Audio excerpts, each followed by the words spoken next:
আমাদের প্রথম গন্তব্য বালিয়াটি জমিদার বাড়ি। দূর থেকে এই বিশাল প্রাসাদটি চোখে পড়ে, যেন ইতিহাসের মাঝে দাঁড়িয়ে থাকা একটি রাজকীয় স্মৃতি।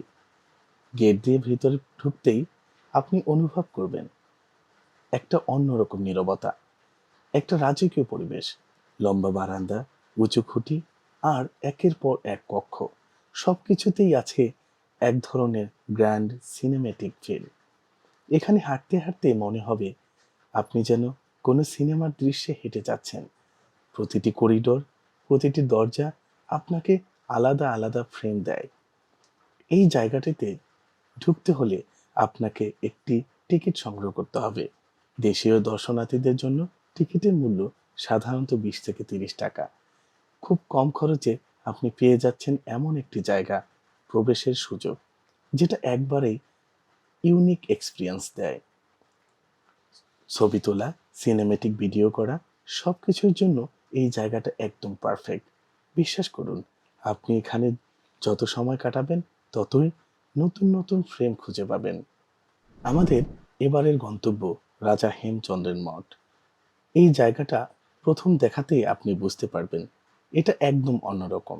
উঁচু সরু টাওয়ারের মতো এই স্থাপনাটি আকাশের দিকে উঠে গেছে যেন। চারপাশে খোলা জায়গা, নিরিবিলি পরিবেশ, যা পুরো অভিজ্ঞতাকে আরো স্পেশাল করে তোলে। এখানে দাঁড়িয়ে উপরের দিকে তাকালে আপনার মনে হবে এই স্থাপনাটা যেন আকাশ ছুঁতে চাচ্ছে। সবচেয়ে ভালো বিষয় হলো এখানে ঢুকতে কোনো টিকিট লাগে না। আপনি একদম ফ্রিতেই এই জায়গাটা সুন্দর উপভোগ করতে পারবেন, নিজের মতো করে, নিজের সময় নিয়ে। যারা একটু কোয়াইট, পিসফুল আর ইউনিক ভাইব খুঁজছেন, তাদের জন্য এই জায়গাটা একদম পারফেক্ট।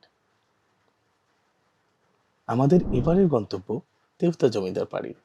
এই জায়গাটা অনুভূতি একদম আলাদা। চারপাশে নীরবতা, পুরনো দেওয়াল আর সময়ের ছাপ, সবকিছু মিলিয়ে এখানে এক ধরনের রহস্যময় সৌন্দর্য তৈরি হয়েছে। এখানে হাঁটতে হাঁটতে মনে হবে আপনি যেন অতীতের কোনো গল্পের মধ্যে ঢুকে গেছেন। স্থানীয়দের মুখে শোনা যায় বাংলা সাহিত্যের বিখ্যাত কবি কাজী নজরুল ইসলাম এখানেই পরিচিত হয়েছিলেন প্রমীলা দেবীর সাথে। এই নীরব দেওয়ালগুলো হয়তো একসময় সাক্ষী ছিল সেই ভালোবাসার গল্পের। সবচেয়ে ভালো বিষয়, এখানে ঢুকতেও কোনো টিকিট লাগে না। আপনি নিজের মতো করে পুরো জায়গাটা এক্সপ্লোর করতে পারবেন। যারা সিনেমেটিক, মুডি এবং ইমোশনাল ভিডিও করতে চান, তাদের জন্য এই জায়গাটা একদম গোল্ড স্পট। আমাদের আজকের শেষ গন্তব্য আরিচা ফেরিঘাট। এই জায়গাটা শুধু একটা লোকেশন না, এটা একটা অনুভূতি। বিকেলের দিকে এখানে আসলে আপনি দেখতে পাবেন নদীর পাড়ে এক অসাধারণ দৃশ্য। সূর্য ধীরে ধীরে পানির মধ্যে হারিয়ে যাচ্ছে, আকাশের রং বদলে যাচ্ছে, আর চারপাশে তৈরি হচ্ছে এক শান্ত পরিবেশ। পানির ঢেউ, ফেরির শব্দ আর হালকা বাতাস, সবকিছু মিলিয়ে এটা হয়ে ওঠে আপনার ট্রিপের সবচেয়ে সুন্দর মুহূর্ত। সবচেয়ে ভালো বিষয়, এখানে আসার জন্য কোনো টিকিট লাগে না। আপনি একদম ফ্রিতেই এই দৃশ্য উপভোগ করতে পারবেন। দিনের শেষে এই জায়গাটাই আপনার মনে সবচেয়ে বেশি থেকে যাবে। সব মিলিয়ে এই 4টি জায়গার মধ্যে শুধু বালিয়াটি জমিদার বাড়িতে টিকিট লাগে, আর বাকি সব জায়গাতে একদম ফ্রি। খুব কম খরচে একদিনেই আপনি ঘুরে আসতে পারবেন পুরো মানিকগঞ্জ।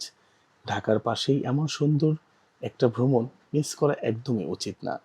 ভিডিওটি ভালো লাগলে লাইক দিন, কমেন্ট করে জানান আপনি কোন জায়গাটা সবচেয়ে বেশি পছন্দ করেছেন। আর এমন আরও ট্রাভেল ভিডিও পেতে চ্যানেলটি সাবস্ক্রাইব করতে ভুলবেন না।